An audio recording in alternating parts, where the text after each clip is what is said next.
Assalaamu calaykum daawadayaal kusoo dhawaada mid ka mid ah casharadii ku saabsanaa barashada luqadda Ingiriisiga.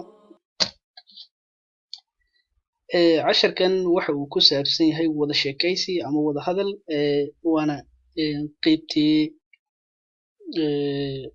mid ka mid ah qeybihii wada sheekaysiga luqadda Ingiriisiga. Marka waxaan ku bilaabeynaa magaranaysaa af Ingiliishiga oo dhinaca bidixda ah iyo Soomaaliga oo dhanka midigta ah. dabcan qofkii doonaya iyadoo qoraal ahaan af Soomaali ahaan waaye qeybtan midigta ah. Marka conversation waxaan dhahnay wada sheekaysiga waa wada hadalka luqadda Ingiriisiga ayaa waxa lagu yidhahdaa conversation ama markii labada qof ay wada hadlayso. Marka waxaan ka dhignay A iyo P laakiin halkaas wixii la doono ayaa la gelin karaa, muhiimadda ma ahan taas. Marka waxaa bilaabay hadalka A ayaa hadalka bilaabay oo waxa uu yiri hi, how are you doing? Hi waxa dhahnay waa salaanta qofka lagu salaamayo.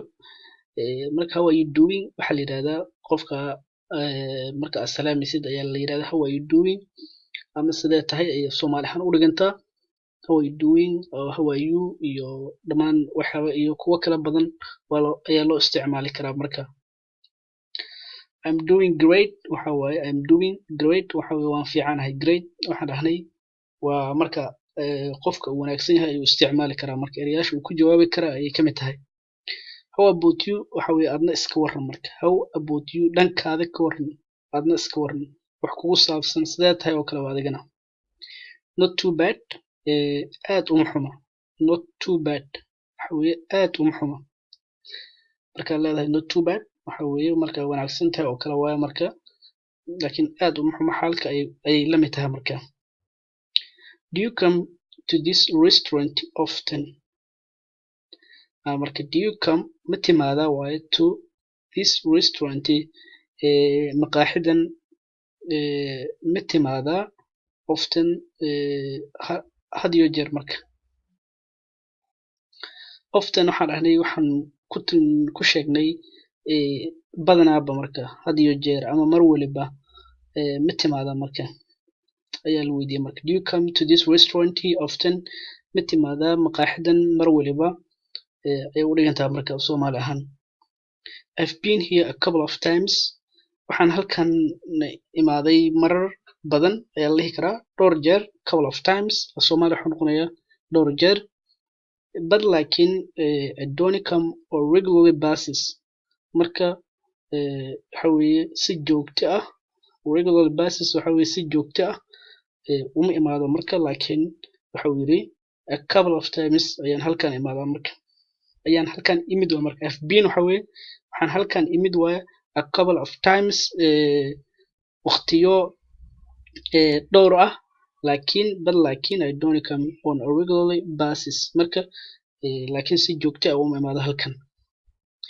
What have you been up to? Marka waxa uu yiri what have you been up to marka maxaad qabanaysay oo kale waa marka Soomaali. What have you been up to yani maxaad qabanaysay waa marka.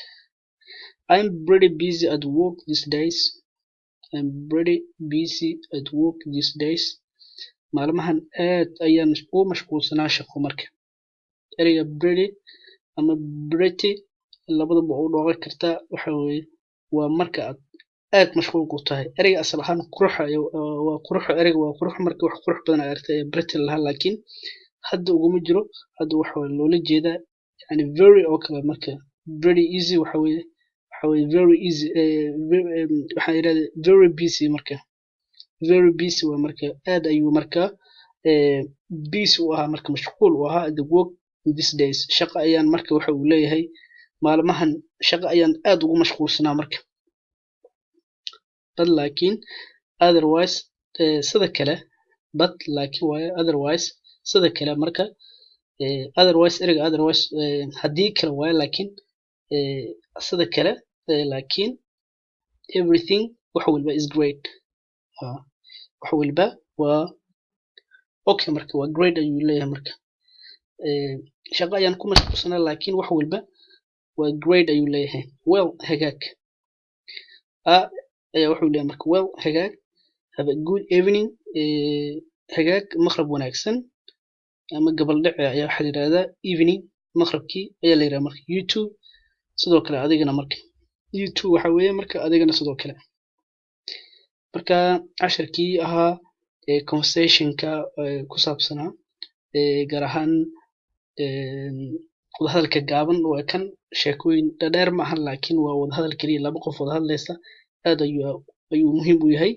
erayaasha hadda aan isleeyahay waa ugu muhiimsan yihiin waa great, restaurant oo maqaaxida, couple of times, sidoo kale oo ah iyadana waqtiyada maaragtay